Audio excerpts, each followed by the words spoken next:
Geralt of Rivia, mutant, world-renowned monster slayer, impartial judge, jury, and executioner all wrapped into one. He is a Witcher. At the start of The Witcher for the PC, Geralt is mysteriously brought back to life after being fatally stabbed by a peasant during a riot against non-humans in the region of Rivia. Suffering from amnesia, Geralt is recovered while aimlessly wandering the woods by his fellow Witchers and brought home to the Witcher stronghold of Kaer Morhen. There he's nursed back to strength, thanks in part to the sorceress Triss Merigold. Shortly after Geralt recovers, a mysterious group of bandits, led by a man known as the Professor and an unknown mage, attack the castle. The group, known as the Salamandra, steals critical mutagens, some potions, and other equipment used for creating new Witchers. After Salamandra's forces kill Leo, a Witcher recruit, and teleport out of the castle, the remaining Witchers and Geralt split up to find more information about the group and their whereabouts. Geralt and Triss travel south for the Kingdom of Temeria, while the remaining 3 Witchers search the other corners of the world for traces of the bandits. The gates of the Temerian capital of Vizima are sealed as part of a quarantine. An outbreak of the Catriona plague has affected the population of the city.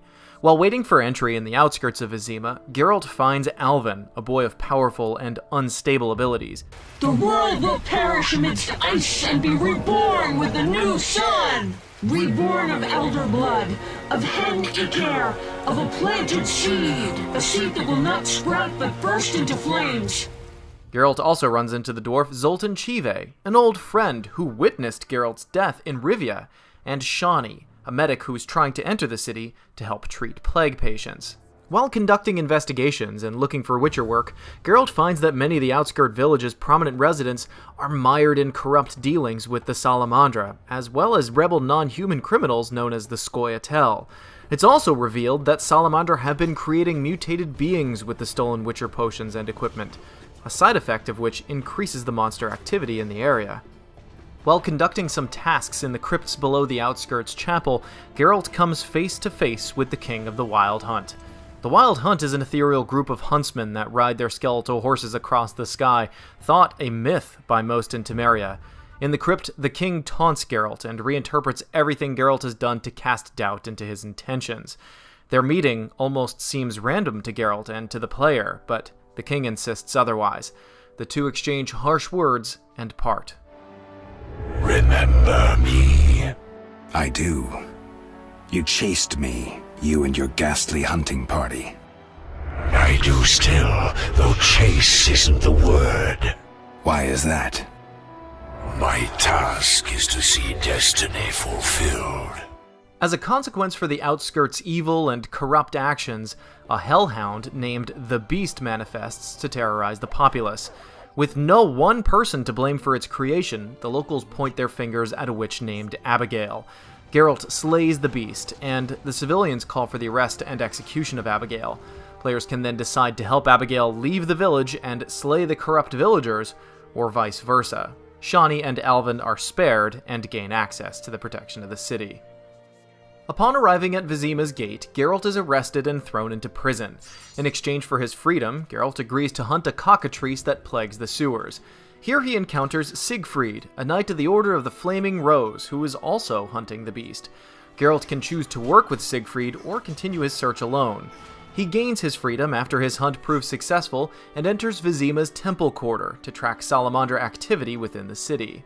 Working with private investigator Raymond Marlove, Geralt follows leads on several suspects, including an alchemist named Kalkstein, a bankrupt dwarf, Vivaldi, a Temerian city guard captain Vincent Mice, a gang leader Ramsmeet, the head of the Temerian intelligence service Taller, who is undercover as a fence when Geralt first meets him, and Luvarden, a prominent merchant.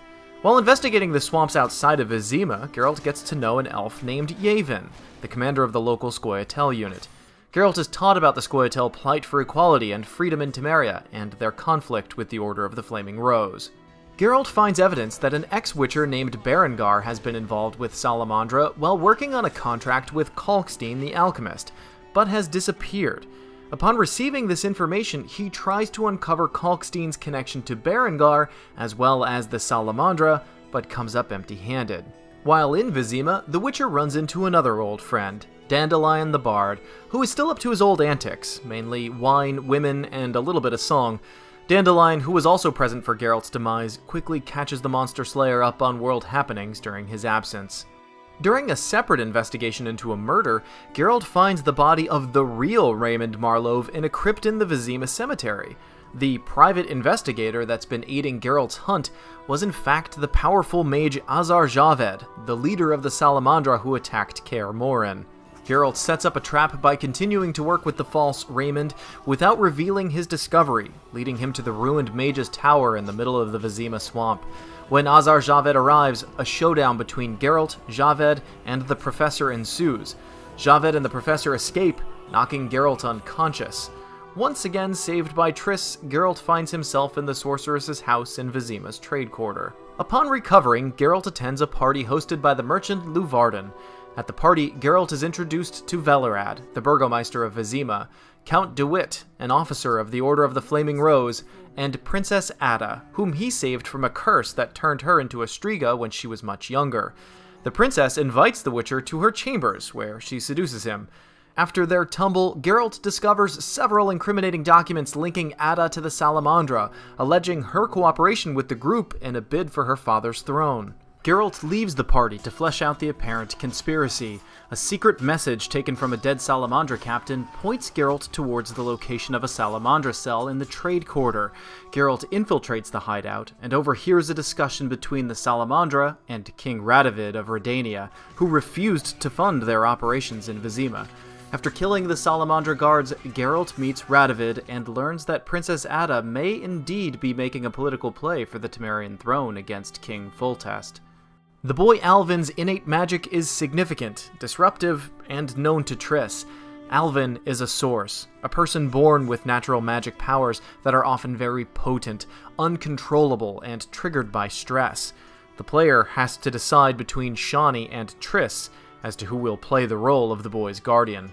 Geralt plans to attack the main Salamandra base with Triss and Luvarden, but are interrupted when Count de Witt and a few of his knights try to arrest them. The group manages to avoid conflict with the knights thanks to a timely teleportation courtesy of Triss. Geralt is soon reunited with Azar Javed and the Professor, and manages to dispose of the latter after a short duel. The intervention of a Kikimore queen helps, although it hungered for the Witcher as much as the Professor.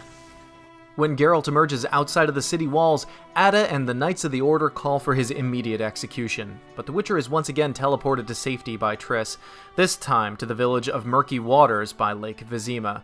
Geralt catches up with Dandelion, who updates him on the rapidly deteriorating situation in Vizima following his escape. While figuring out his next move, Geralt again stumbles across Alvin, who had also recently teleported to Murky Waters. To stabilize Alvin's power, Geralt convinced Alvin to wear a Dimeridium amulet prescribed by Triss. Alvin continually expresses his fondness for Geralt and his Witcher abilities, wishing to become a great warrior and monster slayer himself. But Geralt's first priorities are to keep Alvin safe and play as much of a father role as time can allow. The Murky Waters citizens are in a tense standoff with the Voidunoi, inhabitants of an underwater city within the lake. Offering to negotiate a compromise between the two parties, Geralt seeks the guidance of the Lady of the Lake on Blackturn Island. Geralt can once again face off with the King of the Wild Hunt out in the wilderness while questing for an old hermit in service to the Lady of the Lake.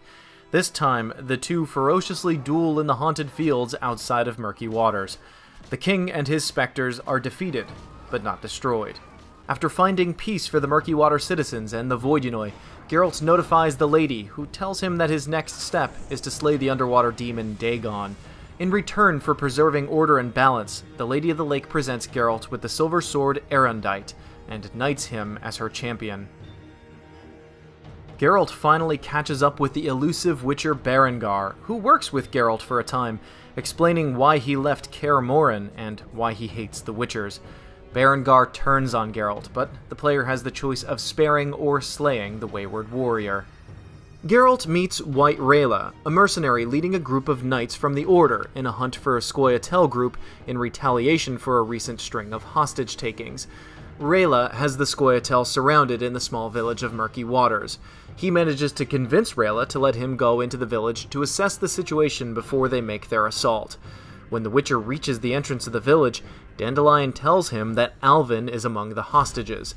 Geralt enters the village to confer with Teruviel, the leader of the local Scoia'tael, to convince her to release the hostages and deter the Order's assault. She refuses, seeing the move as an opening for the Order to slaughter them. Seeing the futility in the situation, Geralt convinces Teruviel to let him take Alvin with him and has Dandelion find transport back to Vizima. As Geralt and Alvin begin to leave, the Order launches their assault prematurely. Alvin becomes scared and uncontrollably teleports himself away from the fray, never to be seen again. Afterwards, Geralt makes his way back to the lakeside beach, where he discovers Rayla, stripped of her command by Siegfried. The attack on the village is the result of a mutiny among her ranks. Geralt regains contact with Dandelion, and the two make their way back across the lake to Vizima. Peace has completely deteriorated, and Vizima is in flames as war breaks out between the Knights of the Order and an alliance between the city's non-humans and the local Scoia'tael. As the city tears itself apart, King Foltest returns and puts an end to the attempted coup against him.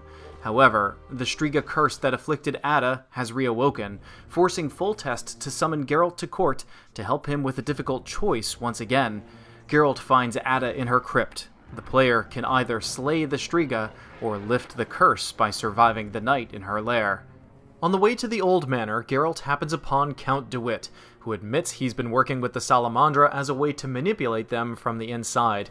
He mistakenly tells of his involvement in reawakening the Striga curse in Ada. Geralt dispatches the Count and moves on to his final confrontation with Azar Javed. Ex-Witcher Berengar joins Geralt's side prior to the battle if he's spared earlier in the game, and gives his life before Geralt manages to slay Azar Javed. The death of the mage secures the dismantling of the Salamandra bandit organization.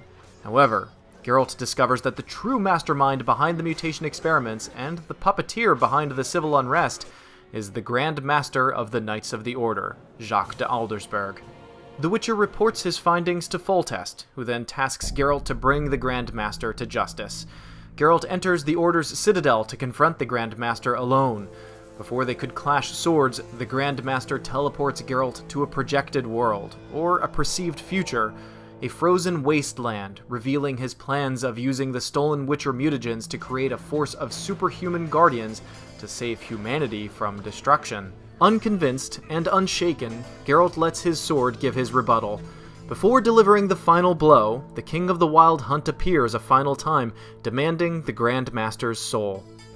Do not fight it. Give up to me yet another man you destroyed. The player can either grant or deny the King of the Wild Hunt's wishes. Returning to the present, Geralt sees that the Grand Master is wearing a Dimeridium amulet identical to the one that Geralt had given to Alvin, but worn by time. Receiving his pay from Foltest, Geralt begins to leave, but notices the bodies of dead royal guards in the hall, and a hooded figure dashing toward the king. Geralt prevents the assassin from reaching his target, killing him in the process. The assailant is unmasked, and has the same features as a Witcher, concluding the first Witcher with a mysterious conspiracy.